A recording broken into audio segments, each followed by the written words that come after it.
Hello everyone, आशा करता हूँ आप सभी बहुत ही अच्छे से होंगे और आपके एग्जाम की प्रिपरेशन काफ़ी अच्छे से चल रही है। मेरा नाम है केतन और आप सभी का रीजनिंग के इस इंपॉर्टेंट लेक्चर में एक बार फिर से बहुत बहुत स्वागत है। हम लोग रैंकिंग टेस्ट जो टॉपिक है बहुत ही एक इम्पॉर्टेंट, उसको कंप्लीट कर रहे हैं, पढ़ रहे हैं। और इससे पहले आप 2 टाइप्स पढ़ चुके हो, ठीक है। 8 क्वेश्चंस की फॉर्म में मैंने आपके साथ 2 टाइप्स डिस्कस कर लिए हैं और अब इस वीडियो में जो कि आपका टाइप नंबर 3 है उसे हम डिस्कस करने जा रहे हैं, ठीक है। बेसिकली इस टाइप की खास बात यह है कि इसमें हम इंटरचेंजिंग से रिलेटेड जो क्वेश्चंस होते हैं उन्हें देखने जा रहे हैं, ठीक है।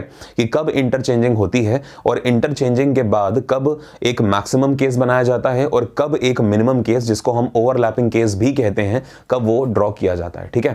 तो दोनों की ही हम कंसेप्ट्स की अंडरस्टैंडिंग करेंगे इस वीडियो के अंदर और टाइप नंबर 3 हमारा क्लियर हो जाएगा, राइट। और कहीं ना कहीं आपको जो ट्रिक की जरूरत होती है तो ऑफ कोर्स हम ट्रिक की भी बात करेंगे, लेकिन उससे पहले कंसेप्ट, ठीक है। तो जल्दी से शुरू करते हैं। देखो ध्यान से, लिखा हुआ है कि इन अ रो, एक पंक्ति है, Ram is 10th from the left and. तो एक पंक्ति में जो राम है वो बाएं ओर से, लेफ्ट को हिंदी में क्या बोलते हैं, बायां बोलते हैं ना। तो जो राम है उसके बारे में क्या कहा गया कि वो लेफ्ट से 10वें स्थान पर है, ठीक है। हिंदी में मैं बोल रहा हूं, आप लिख सकते हैं। और एंड श्याम, जो श्याम है, Shyam is 15th from the right and. Shyam जो है वो दाईं ओर से 15वें स्थान पर है। तो श्याम की जो रैंक दे दी गई वो राइट एंड यानी कि दाईं छोर से दे दी गई कि वो 15वें स्थान पर है। फिर कहा गया कि आफ्टर इंटरचेंजिंग देयर प्लेसेस, यदि वे दोनों अपना स्थान परस्पर बदल लें, है ना, यदि वे दोनों अपना स्थान परस्पर बदल लें तो ऐसी स्थिति में Ram becomes 36th from the left and. तो ऐसी स्थिति में जो राम है, ठीक है, वो लेफ्ट एंड यानी कि बाएं छोर से 36वें स्थान पर आ जाता है, ठीक है। तो आपसे क्या पूछा गया, find total number of students present in the class. तो बताइए कि उस कक्षा में कुल कितने विद्यार्थी उपस्थित हैं, ठीक है।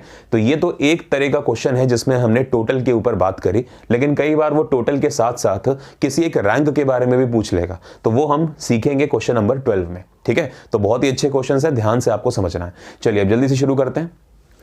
जैसा कि कहा गया कि एक रो है, तो हमने मान लिया कि ये एक रो होगी, राइट। और उस रो में क्या बोला गया कि जो राम है उसका 10वां स्थान है लेफ्ट से। तो अब आप देखो, मान लिया हमने कि यहां पर ये जो प्लेस वैल्यू है ये राम की है, ठीक है। यहां पे राम खड़ा है और ये जो प्लेस वैल्यू आप देख रहे हो ये लेफ्ट हैंड से कितनी है बताइए, ये लेफ्ट से हो गई 10वें, ठीक है। हमने इसको बात कर लिया कि जो ये लेफ्ट है ये लेफ्ट से हो गई भाई 10वें स्थान पे। और क्या बोला गया, जो श्याम है वो राइट से 15th है।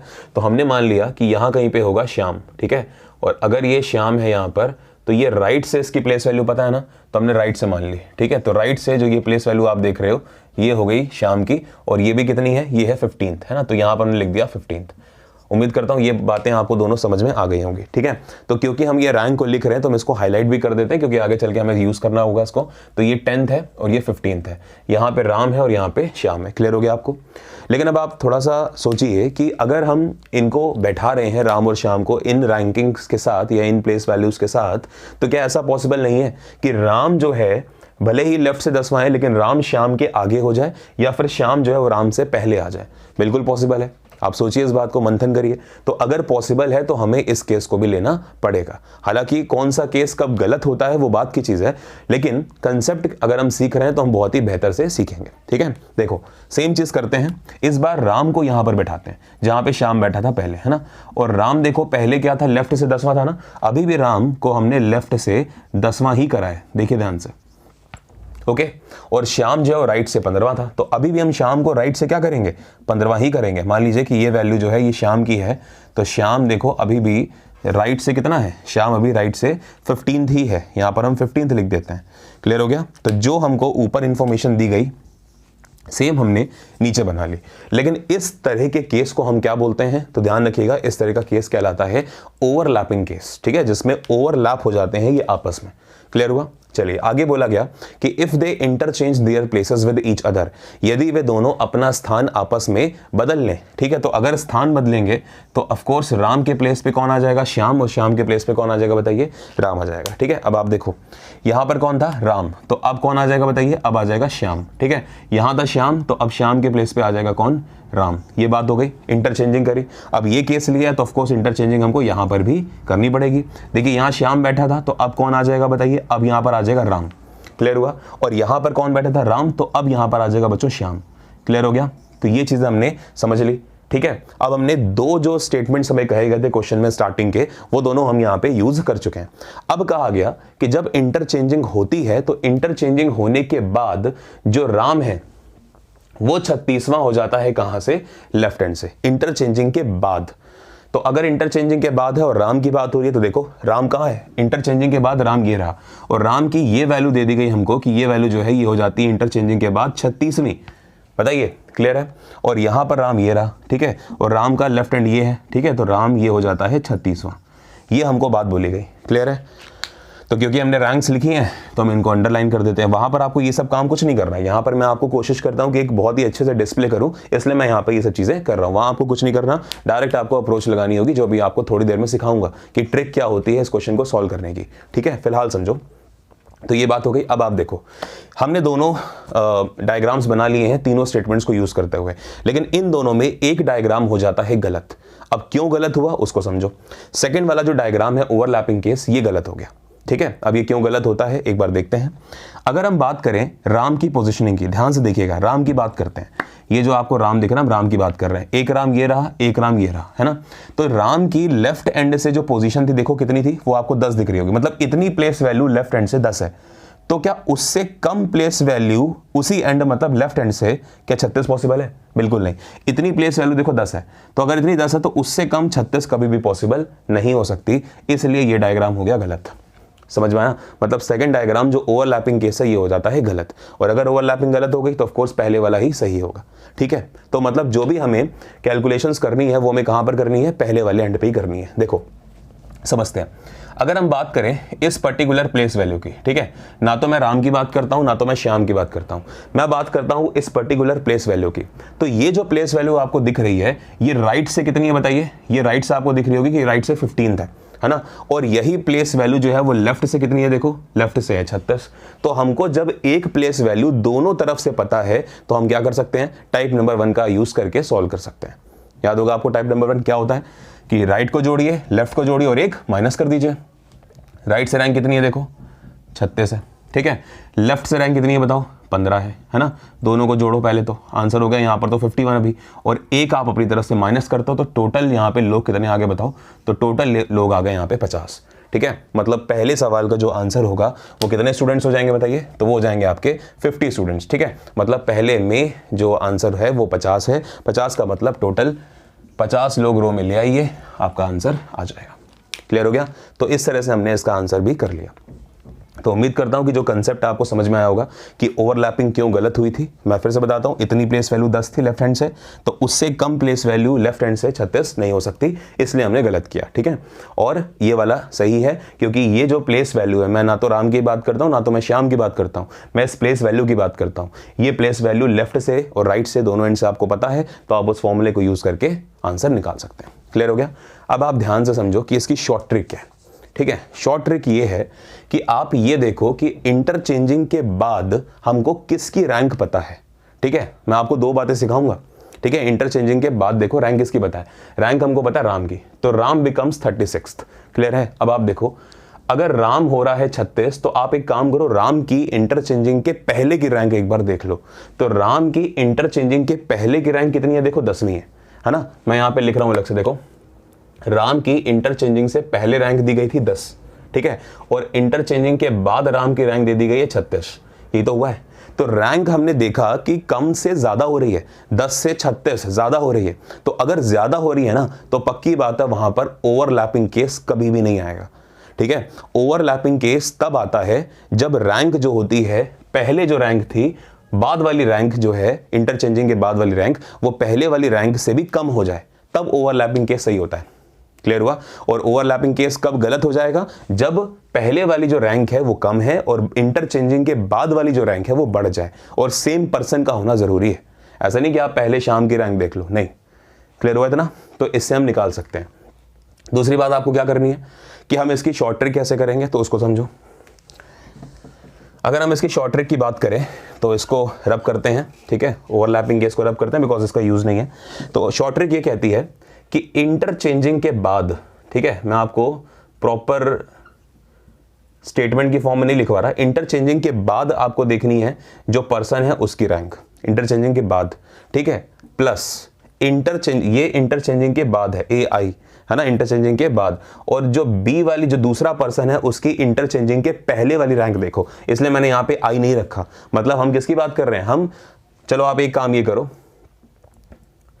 मैं इसको क्या कर देता हूं फाइनल, ठीक है, या मैं इसको A2 कर देता हूं और इसको मैं B1 कर देता हूं, ठीक है। A2 का मतलब क्या हुआ कि जो बाद में रैंक आपको दी गई है उसको हमने 2 माना, मतलब इंटरचेंजिंग के बाद वाली रैंक हमने 2 मानी, ठीक है। और जो दूसरा पर्सन है उसकी पहले वाली रैंक, मतलब इंटरचेंजिंग के पहले वाली रैंक, उन दोनों को ऐड करो और 1 कर दो उसमें से माइनस, ये आपको आंसर दे देगा, ठीक है। ये आपको क्या कर देगा, आंसर दे देगा। अब आप देखो इंटरचेंजिंग के बाद जो रैंक है वो राम की है, तो बाद वाली रैंक है, मैंने यहाँ पे लिख दी 36।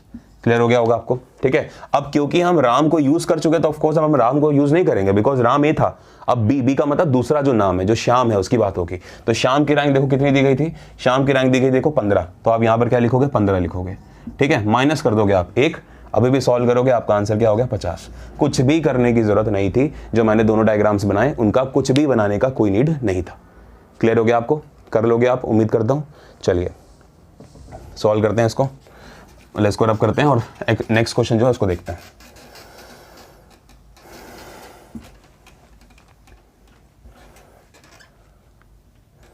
मैं आपको एक क्वेश्चन और समझाऊंगा, ठीक है, बनाकर, जिसमें मैं आपको दोनों केसेस फिर से समझाऊंगा और उसके बाद फिर हम लोग सीधा शॉर्ट ट्रिक्स पे आ जाएंगे, ठीक है। 2 क्वेश्चंस बहुत हैं आपको कंसेप्ट को समझाने के लिए, ठीक है। चलिए सेकंड क्वेश्चन को करना शुरू करते हैं। ये लेफ्ट होता है, ये राइट होता है। देखो क्या कहा गया कि एक कक्षा है in a class, Ram is 7th from the left end, ठीक है। राम की बात हो रही है कि राम जो है वो 7th है, कहां से बताइए, लेफ्ट एंड से, ठीक है। एंड श्याम जो है, श्याम इज 14th, ठीक है, from the right and, Shyam जो है 14th राइट एंड से। आफ्टर इंटरचेंजिंग देयर प्लेसेस, ठीक है, अगर वो दोनों अपना स्थान आपस में बदल लें तो ऐसी स्थिति में श्याम बिकम्स 34th, श्याम क्या हो जाता है, 34th हो जाता है, ठीक है। कहां से, फ्रॉम द राइट एंड, तो श्याम जो है वो दाएं ओर से 34वें स्थान पर आ जाता है, ठीक है। How many students are present in the class, तो आपको वही बताना है कि कक्षा में कुल कितने विद्यार्थी हैं। अब बात यह आती है कि मैंने यहां पर भी दोनों केसेस आपको बनाने के लिए सिखाऊंगा भी मैं, इसलिए मैंने बनाए हैं यहाँ पे। लेकिन अगर मैं ये देखूं कि क्या मैं सिर्फ क्वेश्चन की लैंग्वेज को पढ़कर ये डिसाइड नहीं कर सकता कि मुझे मैक्सिमम केस बनाना है, मतलब पहले वाला, या फिर मुझको ओवरलैपिंग केस बनाना है। तो एक बार इसको समझ लेते हैं। देखो मैंने आपको कहा था बाद वाले स्टेटमेंट को चेक करना, इंटरचेंजिंग के बाद। देखो इंटरचेंजिंग के बाद रैंक दी गई है श्याम की, तो श्याम की जरा पहले रैंक देख लो। श्याम की पहले रैंक कितनी थी, श्याम इज 14th, श्याम की इंटरचेंजिंग के पहले रैंक थी 14 और श्याम की इंटरचेंजिंग के बाद रैंक हो गई 34, मतलब 14 से 34 बढ़ रही है रैंक। तो अगर रैंक बढ़ रही है तो ओवरलैपिंग केस कभी भी सही नहीं हो सकता, ओवरलैपिंग गलत होगा, मैक्सिमम केस आपको लेना पड़ेगा। एक बार ऊपर समझो, राम की रैंक थी बाद में 36 और राम की रैंक पहले थी 10। देखो 10 से 36 हुई ना, बढ़ रही है, इसीलिए ओवरलैपिंग केस गलत हो गया था, ठीक है। तो यहां पर कैसे केसेस सही होंगे, यहां पे मैक्सिमम केसेस सही होंगे, ठीक है। मैक्सिमम मतलब जो पहले वाला डायग्राम था, ठीक है। तो अब देखते हैं, बट फिर भी आपके अंडरस्टैंडिंग के लिए मैं आपको दोनों सिखाऊंगा, ओवरलैपिंग भी, मैक्सिमम भी, उसके बाद फिर ट्रिक, ठीक है। देखो राम क्या है, 7th है लेफ्ट से, तो हम कर लेते हैं जल्दी से। ये हमने मान लिया कि ये राम है और ये राम की जो वैल्यू दी गई है ये लेफ्ट से दे दी गई 7th, और मान लीजिए यहां पर दे दिया गया श्याम, दिस इज श्याम, और श्याम की जो रैंक है वो कितनी है, राइट से 14th, ठीक है। ये रैंक होगी राइट से 14th, ठीक है। सेम चीज नीचे कर लेते हैं। देखो इस बार हमने राम को मान लिया यहां पर ओवरलैपिंग केस में, तो राम की जो आप ये रैंक देख रहे हो ना, ये वाली, ये दी गई कितनी, 7th दी गई है, और श्याम को हमने मान लिया इस पोजिशन पे कहीं पे, ये श्याम है, तो श्याम की जो रैंक आपको दी गई है यहाँ से, वो दी गई है कितनी बताइए, 14th दी गई है, ठीक है। अब इसको जल्दी से मार्क कर लेते हैं। ये रैंक 7 थी, ये रैंक 14 थी, ये 14th है, ये 7th है, ठीक है। ये ओवरलैपिंग केस है, ये पहले वाला मैक्सिमम केस। अब कहा गया कि इंटरचेंजिंग होती है, ठीक है, इंटरचेंजिंग होती है। तो यहाँ राम था तो अब कौन आ जाएगा यहाँ पे, अब यहाँ आ जाएगा श्याम, यहाँ श्याम था अब यहाँ आ जाएगा राम, ठीक है। ये पॉइंट हो गया। यहाँ पर श्याम है तो ऑफकोर्स यहाँ पर आएगा राम, और यहाँ राम था तो अब यहाँ पर आ जाएगा श्याम, ठीक है। जब इंटरचेंजिंग हो गई फिर आपसे क्या बोला गया कि इंटरचेंजिंग के बाद देखिए जो श्याम है, Shyam becomes 34th from the right and, है ना, इंटरचेंजिंग के बाद। तो श्याम की बात हो, देखो श्याम ये रहा, ठीक है, 34th from the right and, तो राइट एंड ये था, श्याम जो है वो राइट एंड से हो जाता है 34th, मतलब ये रैंक आपको 34 दे दी गई, ठीक है। ये चीज़ यहाँ पे करिए, देखो श्याम ये है ना, श्याम राइट एंड से कितना हो जाता है, 34th दे दिया गया, ठीक है। अब आप देखो ध्यान से, कौन सा वाला गलत हो जाएगा, ऑफ कोर्स दूसरा वाला। क्यों गलत हुआ, देखो अगर मैं श्याम की बात करूं तो श्याम की जो पहले वाली रैंक है राइट एंड से, देखो ये वो कितनी थी, वो थी 14, दिख रही है 14th। राम की पहले श्याम की जो राइट एंड से पहले वाली रैंक है श्याम की वो 14 है, तो उससे कम राइट एंड से 34 कभी भी पॉसिबल नहीं है। अगर इतनी प्लेस वैल्यू 14 है तो उससे कम प्लेस वैल्यू कभी भी 34 नहीं हो सकती। तो अगर नहीं हो सकती है तो इसलिए ओवरलैपिंग वाला केस हो जाता है गलत, ठीक है। तो ये केस तो गलत हो गया। अब आप क्या देखो, आप देखो सिर्फ और सिर्फ किसको, आप देखो सिर्फ और सिर्फ इस पर्टिकुलर पोजीशन को। ना तो मैं बात करता हूं राम की, ना तो मैं बात करता हूं श्याम की, मैं इस प्लेस वैल्यू की बात कर रहा हूं। ये प्लेस वैल्यू लेफ्ट एंड से 7th है और यही प्लेस वैल्यू राइट एंड से कितनी है, 34th है। तो जब एक इंडिविजुअल पोजीशन मुझे दोनों एंड से पता होती है तो मैं फॉर्मूला लगा लेता हूं ऊपर वाला और मुझे आंसर मिल जाता है। तो हम क्या करेंगे बताइए, 34 + 7 -1 करेंगे अपनी तरफ से। जब आप इन सबको जोड़ोगे आपका सही आंसर आ रहा होगा 40।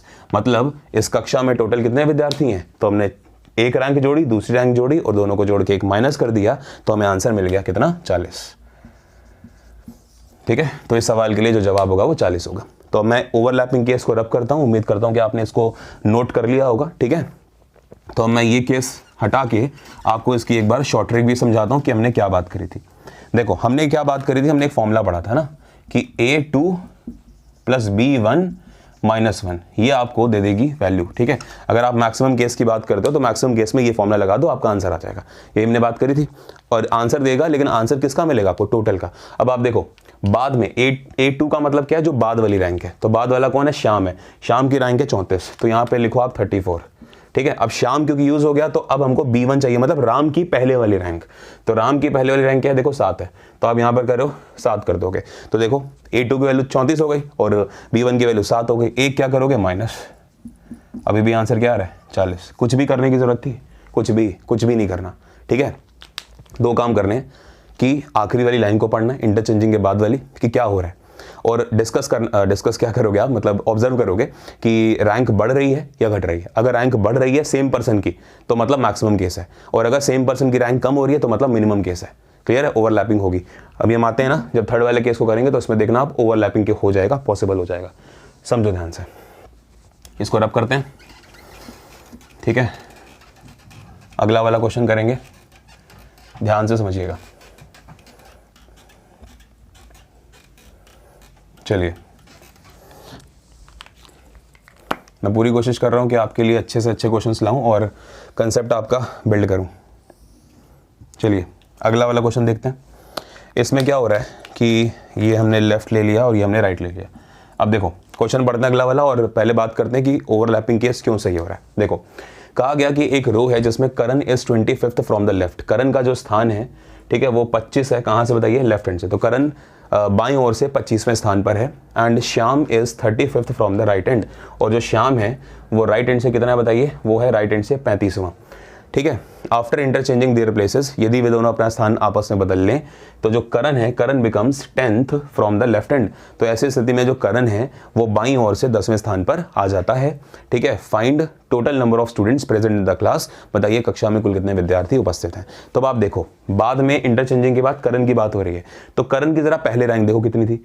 करण की बेटा पहले रैंक थी 25 और इंटरचेंजिंग के बाद करण की रैंक हो रही 10।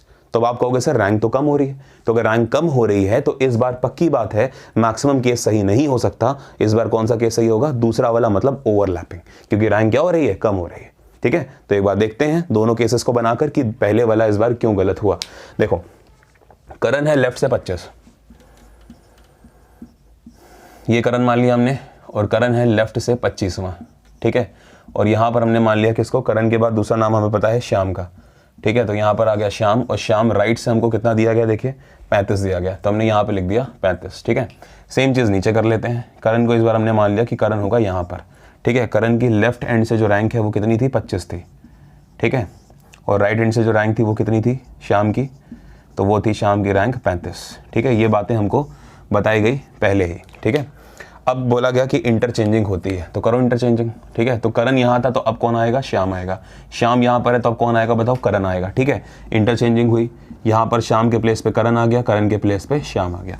जब इंटरचेंजिंग हो जाती है तो फिर करण जो है वो हो जाता है कितना, 10वां फ्रॉम द, कहाँ से बताइए, फ्रॉम द लेफ्ट हैंड। ठीक है, करण लेफ्ट हैंड से 10वां होता है। तो आप देखो ये रहा करण, ये रहा लेफ्ट हैंड, तो ये जो लेफ्ट हैंड आप देख रहे हो ये प्लेस वैल्यू हो जाएगी 10वीं। क्योंकि कही गई। और ये रहा करण, ये रही प्लेस वैल्यू लेफ्ट हैंड से 10वीं। अब आप देखो, अगर हम बात करें, ठीक है, अगर हम बात करें ऊपर वाले डायग्राम में, तो ध्यान से देखना। देखो अगर हम इसकी देखें, ठीक है, किसको, ये रैंक को, अगर ये रैंक देखो आप, तो ये रैंक है 25 लेफ्ट हैंड से, ये रैंक 25 है ना लेफ्ट हैंड से, तो उससे ज्यादा क्या लेफ्ट हैंड से 10 पॉसिबल है? बिल्कुल भी नहीं। इतनी रैंक जब 25 है तो उससे ज्यादा 10 कैसे हो जाएगी? तो ऑफ कोर्स ये वाला डायग्राम इस बार, ऊपर वाला डायग्राम गलत हो गया। देख रहे हो, मैक्सिमम डायग्राम इस बार गलत हो गया। और क्यों गलत हुआ था? मैंने आपको अप्रोच बता दी थी कि करण की रैंक जो थी वो ज्यादा से कम हो रही है। तो जब ज्यादा से कम होती है कोई वैल्यू, तो ऑफ कोर्स ओवरलैपिंग ही होती है वहां पे, इसलिए ओवरलैपिंग हो रही है। अब आप देखो बेटा, हम बात कर रहे हैं किसकी? इस पर्टिकुलर प्लेस वैल्यू की। इसको ध्यान से देखना।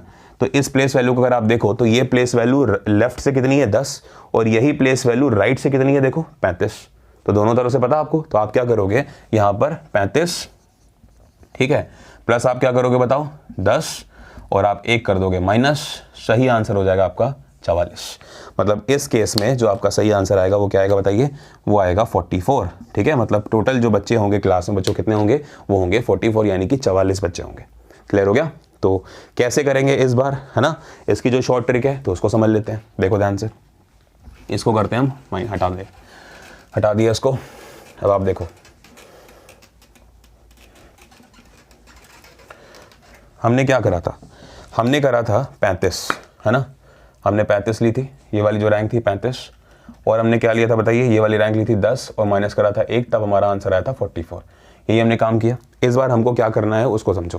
पहले वाले केस में जो हमने फॉर्मूला लगाया था वो क्या लगाया था कि ए की सेकंड वाली, बी की पहले वाली माइनस 1 कर दो तो आपको टोटल मिल जाएगा। लेकिन ये है तब जब आपका मैक्सिमम केस है, समझ में आया? लेकिन मिनिमम में क्या होगा? देखो ये जो 35 रैंक आई है, ये आई है बाद वाले से, ठीक है, मतलब जो श्याम है, जिसको हम क्या बोलेंगे? जिसको हम बोलेंगे, देखो यहाँ पे करण की बात हो रही है ना, तो करण की बात हो रही है, तो आप ध्यान से समझना, ये श्याम है, तो श्याम है तो ये बी है, यानी कि सेकंड वाला नाम है, तो ये बी की पहले वाली रैंक हो गई। मतलब यहां पर हमने क्या कर दिया? B1 कर दिया, और करण की रैंक बाद वाली ले ली, है ना, मतलब यहां पर हमने क्या कर दिया? A2 ले लिया, ठीक है, और माइनस कर दिया हमने 1। देखो ये तो कर रहे हैं, मतलब ऊपर वाले फॉर्मूले में बस 1 और 2 आगे पीछे कर दो, है ना, आपका आंसर आ जाएगा, ठीक है। तो फॉर्मूला क्या बन गया कि B1 प्लस A2 माइनस 1। या फिर आप क्या कर सकते हो, आप इसको ऐसे भी याद रखो कि अगर मैक्सिमम है तो हमने क्या करना है? हमको करना है A2 प्लस B1 माइनस 1, ये चीज़। और अगर आपका मिनिमम है तो A1 प्लस B2 माइनस 1, ऐसे याद कर लो, ठीक है। अगर आप ये याद कर लेते हो तो आपका काम आसान सा हो जाएगा, ठीक है। ये वाला केस आपको मैक्सिमम दे देगा, सिंपल सी बात है, और ये वाला केस आपको मिनिमम दे देगा, या फिर आप कह सकते हो ओवरलैपिंग दे देगा। क्लियर हो गया? तो उम्मीद करता हूं कि अब आपको शॉर्ट ट्रिक भी समझ में आ गई होगी, ठीक है। तो अगर शॉर्ट ट्रिक आ गई है तो हम अगले वाले क्वेश्चन पे इसको अप्लाई करेंगे और सीधा आंसर निकालेंगे कि क्या आता है, ठीक है। देखो, क्योंकि अब आप देख चुके हो कंसेप्ट पूरा, तो अगले वाले में हम सीधा डायरेक्ट इसको अप्रोच को लगाने जा रहे हैं। समझिए, कहा गया कि एक रो है students, Deepti is 9th from the left hand. Deepti जो है वो 9th है, कहाँ से बताइए? वो है लेफ्ट हैंड से, ठीक है। और कशिश की बात हो रही है कि कशिश is 13th from the right hand. कशिश जो है वो राइट हैंड से कितनी है? 13वीं है। After changing their positions, Deepti, ठीक है, अगर वो अपना स्थान आपस में बदल लें तो Deepti becomes 17th from the left hand. तो दीप्ति जो है वो लेफ्ट हैंड से हो जाती है कितनी बताइए? 17। तो आपसे पूछ रहा है find new position of Kashish from the right hand, वो तो बात की चीज़ है। लेकिन अगर हमसे ये भी पूछेगा तो पहले हमको टोटल नंबर ऑफ स्टूडेंट्स निकालने पड़ेंगे ही पड़ेंगे, ठीक है। टोटल निकलेगा, उसके बाद देखो हमें कशिश की एक रैंक पता है लेफ्ट से, तो हम राइट से निकाल लेंगे, वो बात का क्वेश्चन है। फिलहाल देखो, इंटरचेंजिंग के बाद दीप्ति की बात हो रही है। दीप्ति की जो रैंक है वो 17 है और दीप्ति की पहले रैंक है 9, मतलब दीप्ति की रैंक पहले से बढ़ रही है। तो अगर पहले से बढ़ रही है तो ऑफकोर्स ओवरलैपिंग नहीं हो सकता। तो फॉर्मूला क्या लगाना पड़ेगा? फॉर्मूला भाई A2 प्लस B1 माइनस 1, ये हमको दे देगा टोटल। ये हमको क्या दे देगा? टोटल दे देगा। अब आप देखो A2 कौन है? A2 है दीप्ति। तो दीप्ति की रैंक आपको पता है कि वो है 17, ठीक है। बाद वाला जो होता है ना, बाद इंटरचेंजिंग के बाद जो नाम लिखा है वो हमेशा 2 वाली पोजीशन होती है, इसको ध्यान रखो बस, ठीक है। अच्छा, और फिर हमने क्या बात करी? कशिश की रैंक क्या दी गई है? 13 दी गई है। माइनस कर दो 1, जब आप इसको ऐड करोगे तो यहाँ से हो गया 17 13 30 और 1 29, यानी कि टोटल जो बच्चे हैं वो कितने आ गए? टोटल बच्चे आ गए आपके 29, ठीक है। तो टोटल तो हमने निकाल लिया, जो कि हमसे नहीं पूछा गया था, बट उसके बिना हम ये क्वेश्चन सॉल्व नहीं कर सकते कि कशिश की दूसरी रैंक बता दो। अब आप देखो, कशिश की जो रैंक हमको पता थी वो राइट हैंड से पता है ना, और उसकी कहाँ से पूछी है? राइट हैंड से, इसको राइट की जगह आप इसको कर लो लेफ्ट हैंड, ठीक है, बिकॉज कशिश की राइट से तो पता ही है ना हमको, तो उसको निकालोगे क्या आप, है ना। देखो बोला गया ना कि कशिश is 13 from the right hand, तो जब हमको कशिश की रैंक पहले से पता है तो ऑफकोर्स हमें क्या करना पड़ेगा, दूसरी तरफ से निकालना है। तो अब आप याद करो टाइप नंबर 2, जब एक पर्सन की आपको रैंक एक तरफ से पता है और टोटल आप जानते हो, तो दूसरी तरफ से रैंक कैसे निकालते थे, शॉर्ट ट्रिक बताई थी, टोटल में एक जोड़कर दी गई रैंक को माइनस कर दो, वही काम करना है। टोटल क्या है 29, एक जोड़ दो 30, और रैंक कौन सी माइनस करेंगे हम बताइए, ये वाली, तो ये 13 थी, आंसर आ गया आपका 17, ठीक है। तो कशिश की जो रैंक हो जाएगी कहाँ से बताइए, लेफ्ट हैंड से, वो हो जाएगी आपकी 17, ठीक है। तो इस तरह से हमने क्या करा, ये चारों के चारों जो क्वेश्चंस हैं वो हमने कंप्लीट कर लिए, ओके।